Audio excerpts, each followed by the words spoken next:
Welcome to the deep dive. Today, well, we're pulling on a thread that I think runs through countless communities, school activity fees. That's right. What are we really paying for when our kids join a team or maybe a club? And crucially, where does that money actually end up? Exactly. So we're diving into this using some pretty interesting source material. Yeah, it's notes and analysis from a discussion. Seems like it involved a school board member in the Redbank Valley School District. They were looking really hard at their athletics and activities budget. Okay, so our mission here in this deep dive is to follow that money, understand the different angles on these fees, and really uncover what the numbers in this specific source material seem to reveal. Let's do it. Okay, let's unpack this. Hmm. So the notes we're working from, they start with the basic figures for Redbank Valley. The total budget for athletics and activities is stated as around $450,000. Right, $450,000. That's the whole pot the district is putting toward keeping these programs going. And the source also sketches out the participation landscape. 294 unique students involved. But interestingly, they fill 379 total participation slots. Different activities. Oh, okay.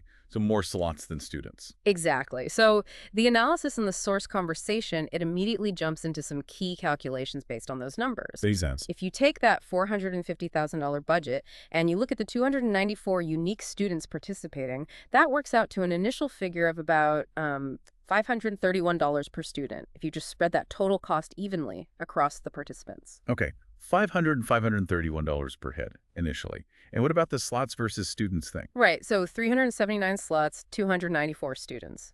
That means, on average, each kid participating is in about, say, 1.3 activities. Call it 1.29. So there's overlap. Yeah, about a 22% overlap. That tells us, roughly 1 in 5 of those participation slots are kids doing more than one thing. Got it. And the source's take on that initial $1,531 number. Well, based only on that number, the analysis initially suggests it seems, and I quote, quite reasonable, considering it's supposed to fund everything: equipment, coaches, travel, facilities, the whole works. Okay. So just looking at budget divided by kids, you get that $4,531 figure. That's the cost to the system before you even think about families paying fees. Precisely. That's the baseline cost per participant baked into the budget. All right, so now let's bring in the fee. The source mentions a $100 activity fee, right? Yeah. Charged per participating student. Yes, $100 per student. So looking at the notes, what impact does that fee seem to have, at least on paper? Okay, so based on the source material, you charge $100 to each of those 294 students. That brings in $29,400 in fee revenue. 29.4. Yeah. And the initial idea, the way it's often presented, is that this fee revenue directly offsets the total budget. It reduces the cost the district has to cover. Right. So the math would be $450,000 minus that $29,400. Exactly. Which leaves $420,600 as the theoretical net cost to the district. Okay. And if you divide that number, the $420,600 with the 294 students, then theoretically the cost per student funded by the district drops. It goes down to about $431. So on paper, it looks like the fee just knocks $100 off the district's share of the cost per kid. That's the initial calculation presented. And the source notes mention that this $29,400, it covers about 6.5% of the total program cost. Only 6.5%. Yeah, the vast majority, that $420,600, is still coming from the district's pocket. Taxes, state funding, general sources, and this kind of setup, the notes describe it as fairly typical. Fairly typical. But, when you hear about paying this fee, and you're already paying property taxes that fund the schools, the question pops up, right? And the source brings it up. Isn't this basically asking parents to pay twice? That's exactly the point. The analysis in the source really zeroes in on this concept of double taxation, but in this specific school funding context. Explain that a bit more. Well, think about it. All residents, parents included, they pay property taxes. Those taxes are what fund the district's main contribution to the budget. In that first calculation, that was covering the theoretical $1,431 cost per student for these activities. Right, through general taxes. But then, families whose kids actually participate, they get hit with an additional $100 fee, on top of the taxes they already paid. I see. So the inequity. It's pretty straightforward, as highlighted in the source.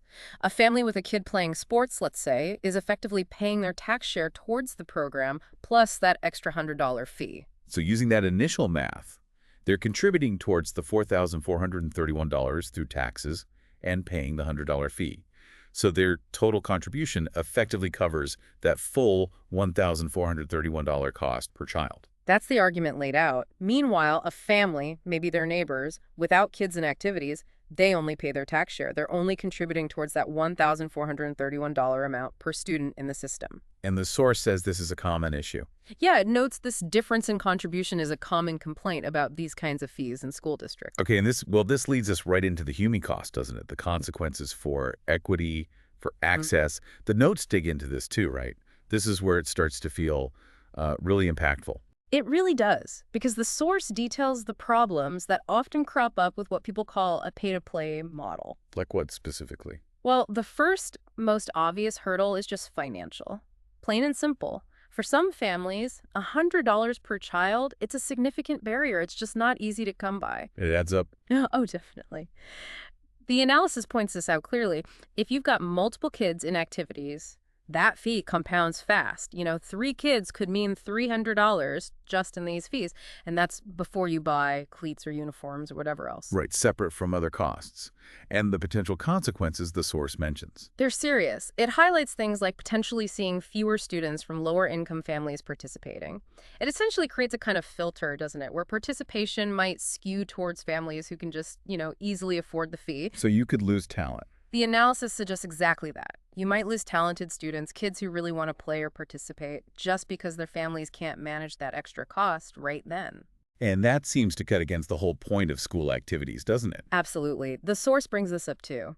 If the goal is teaching teamwork, discipline, keeping kids engaged with school, well, excluding students because their family doesn't have an extra $100 kind of defeats the purpose. Are there ways around it? Waivers, maybe? Yeah, waivers often exist for low-income families. But the source needs a couple of practical problems. Families might not even know about the waivers, or maybe there's a stigma. They might feel embarrassed applying for one. That makes sense. Plus, as you said earlier, the activity fee is often just the tip of the iceberg, right? There are usually other costs, equipment, travel, meals sometimes that families have to cover anyway. So there's this tension. Exactly. The source frames it really clearly. Schools want these great programs, these valuable experiences for kids. Ideally, they'd be funded broadly, benefiting everyone, maybe through taxes, but budget pressures, they're real, and they often push districts to shift costs onto families, Which can then exclude some kids. potentially excluding the very students who might benefit the most from being part of a team or a club. The source analysis actually calls this setup a policy choice that can inadvertently create a two-tiered system based on family income. A two-tiered system. Wow, okay, so we've got the budget, the fee, the idea it offsets costs, and then these serious equity concerns if the fee is just an added burden. But Yeah. hang on, there's a detail in the notes, right? A point that might just flip this whole thing on its head about where that $100 actually goes. Yes. You're right. This is what the source material calls the major problem detail. It's a potential game changer in understanding this. What is it? The notes state that the activity fee collected from parents, that $29,400, goes directly into the district's general budget, the general fund. The general fund, Yeah. not like a separate account for athletics. Apparently not, according to this source. It goes into the main pot, Yeah. and this creates a pretty stark contrast with what families might assume is happening. How so? Well, you pay the fee, right? You think, okay, this helps pay for my kids' soccer team or band or whatever. But what the notes reveal is that if it goes into the general fund, that's the big pool of money the district uses for everything. Like salaries, Yeah, utilities. exactly. The source mentions it may be used for anything: staff salaries, utility bills, building maintenance, paying off debt, you name it. Anything the district funds through its general budget. Okay, wait. This changes the math, doesn't it? Hmm. What does the source say about the real math, then? It becomes critical here, yeah. Remember, the $450,000 athletics and activities budget, that comes out of the general fund. Right. But the $29,400 collected in activity fees, according to this source, that money also goes into that very same general fund. So it doesn't actually reduce the amount budgeted for athletics. That's the net effect described. Yeah. The $29,400 collected from parents in this scenario does not actually decrease the $450,000 allocated to the athletics budget. It just adds revenue back into the general fund overall. Whoa. Okay, so let me get this straight. Parents are paying the fee, thinking it supports sports. But it doesn't lower the sports budget. It just adds more money to the district's main bank account. That's precisely the scenario laid out. And the source's conclusion on this point, it's pretty forceful. It calls this fundamentally problematic budgeting. I can see why. Because effectively, parents are paying their tax share, which already funds the full $450,000 athletics budget coming out of the general fund. Okay. And they're paying the additional $100 activity fee, which just flows back into that same general fund, bolstering the district's overall revenue without specifically offsetting the athletics cost. So the total cost or contribution for a participating family isn't the $1,531 or the $4,431 we talked about earlier. According to this analysis, no. It's effectively their tax contribution, which covers their share of the full $1,531 per student cost drawn from the general fund, plus the extra $100 fee on top of that. Which goes back to the general fund. Right. So the source analysis explicitly states this means the fee functions effectively as a targeted tax increase on families with children in activities disguised as a user fee. Disguised as a user fee. That's strong language. It is. And the summary impact described is basically this. The district keeps the athletics budget fully funded from the general pot, using everyone's tax dollars, while getting this extra chunk of revenue specifically from the families whose kids are participating. So the justification for the fee. The notes argue this approach completely undermines the stated justification for activity fees. The idea that the fee is helping pay for the activity. Instead, it suggests this creates the worst of both worlds for those participating families. They pay taxes for the whole program, and then they pay an extra fee that doesn't actually reduce the program's cost. Wow, okay. This deep dive really has taken us on quite the journey, hasn't it? From just the basic budget numbers. Yeah, through the common idea of how fees might offset costs. And then finally hitting this really revealing detail from the source about where that fee money might actually land in the general fund. And that completely changes how you think about fairness and how these fees really work, doesn't it? It really does. The source material, it really puts a spotlight on that potential feeling of, double contribution for parents. It highlights the very real financial hurdles some families face. And that core issue, if the fees just go into the general fund and they don't directly lower the activity budget itself, are they really a user fee for that program?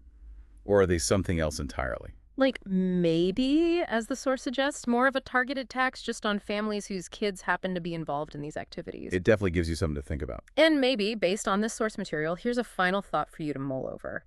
If that fee revenue collected from parents does go into the general budget, and it doesn't explicitly reduce the money allocated to activities, does that change how we think about who is truly paying for school sports and clubs? And maybe what the real purpose of that fee actually is? That is a fascinating question to leave people with. Really interesting stuff unearthed in these notes. Thank you for joining us for this deep dive. Yeah, definitely food for thought. And we'd encourage you, look into how your own local school districts handle activity fees. Where does that money actually go in your community? It might be enlightening. Worth asking the questions. Absolutely. Join us next time for another deep dive.